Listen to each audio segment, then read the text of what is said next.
Not only are there many different styles of journals and notebooks in today's market, there's also many different ways on how to actually journal or document your life in books.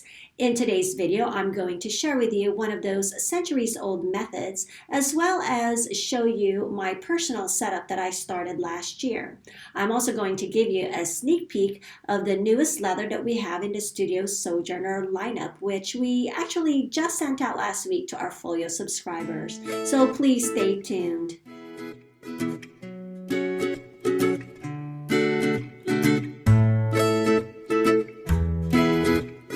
You've seen the Yael and the Jordan leathers that I introduced a couple of months ago, and since then we have had a lot of orders for this particular leather because people have really liked the way it looks, how it wears, and the feel of these folios that we make out of these leathers. This one is Yael, the red, and this one here, the taupe, is called Jordan.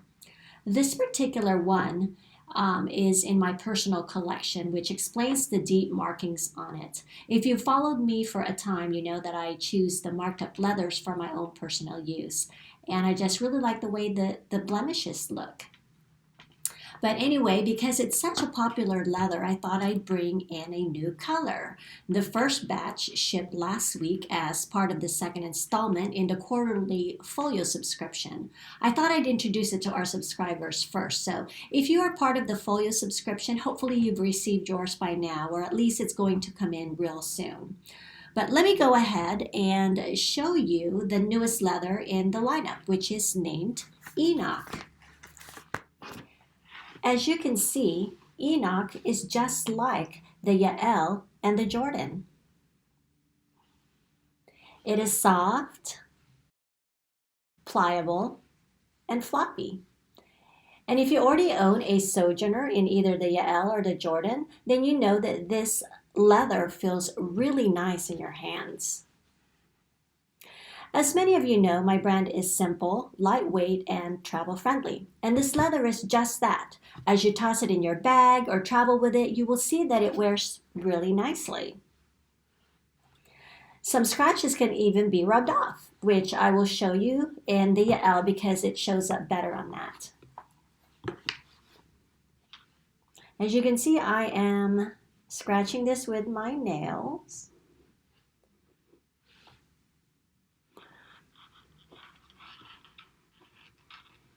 And now I'm rubbing it off with my fingers. See how it just starts to disappear? Of course, it's going to depend how deep you end up marking your leather. However, for the most part, a lot of it goes away, which is a really nice feature of this type of leather.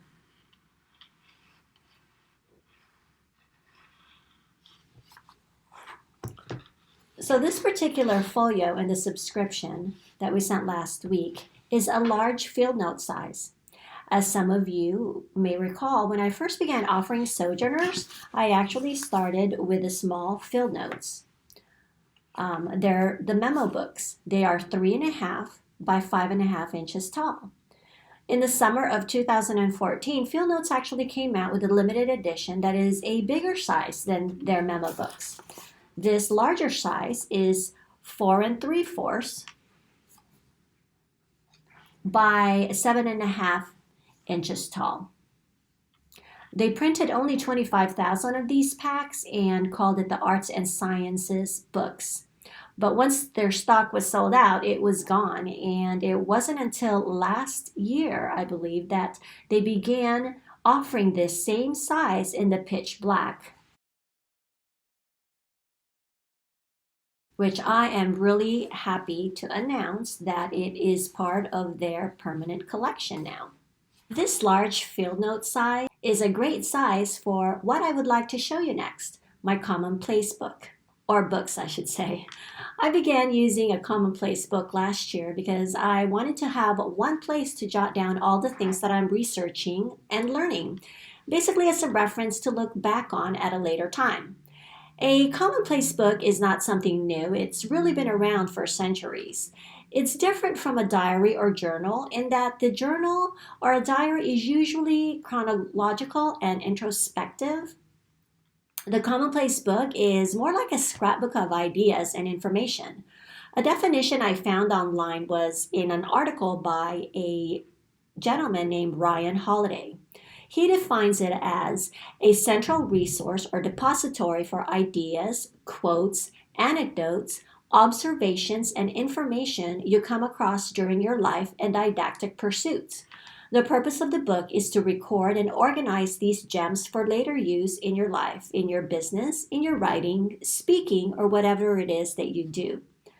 Some of the great people, past and present, who kept or keeps a commonplace book are John Milton, Thomas Jefferson, Lewis Carroll, Bill Gates. And so if you want to know more about the commonplace books, just go ahead and Google that. And it will bring up plenty of articles and images, pages and pages of commonplace books. So check it out. So let me go ahead and show you how I'm currently using my folio as a commonplace book. Mine actually holds three different notebooks, three different field notes. So what I do is the one that I want in the middle, I take and I put the back flap into the folio, the back side of the folio, and then the front I go ahead and put on the front side, just like that. So both are inside the flaps. And then I take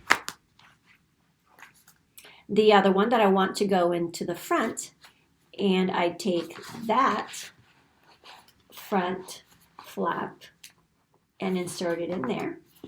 And in here on this other side, I put the back one.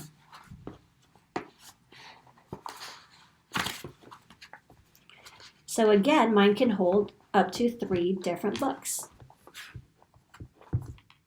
Now, I like to use the tabs like this one here that I found online. I'm sorry, but I cannot remember what store I bought them from. But they are called film index tabs, and they are by a company named Pitta, Pitta. These tabs are movable, and once I put them down, if I know that's where I want it to stay, I go ahead and just take washi and washi part of it on here onto the page so that it stays nice and secure. I also like to use a pen that is from Jet Pens called the Multi-Ball by Pilot. I don't have a sample here right now, but it's from Jet Pens. I will link the different items that I'm using here. Now, I like to divide mine in different segments, my book.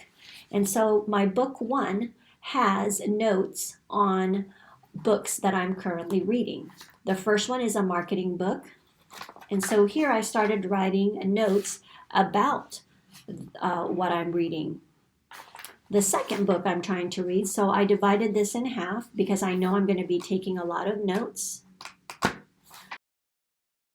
And so the second book I'm reading is actually called 4-Hour Work Week. And so at the very beginning of that book, there's a lot of quotes. So I started listing the quotes that I liked and want to remember in the future. And again, I'm going to be, for the rest of the pages, I'm going to be adding passages from the books that I'm currently reading. My number 2 book, basically, are for lectures. When I went to SEMA last year, that's when I began using the field notes large. I started taking notes on the lectures that I was listening to. And that's what this is. It was over a 3 to 4 day period. So it's nice because I can go back to this as reference. And then the other half of this second book basically has notes that I'm taking from a video series that I'm watching on media.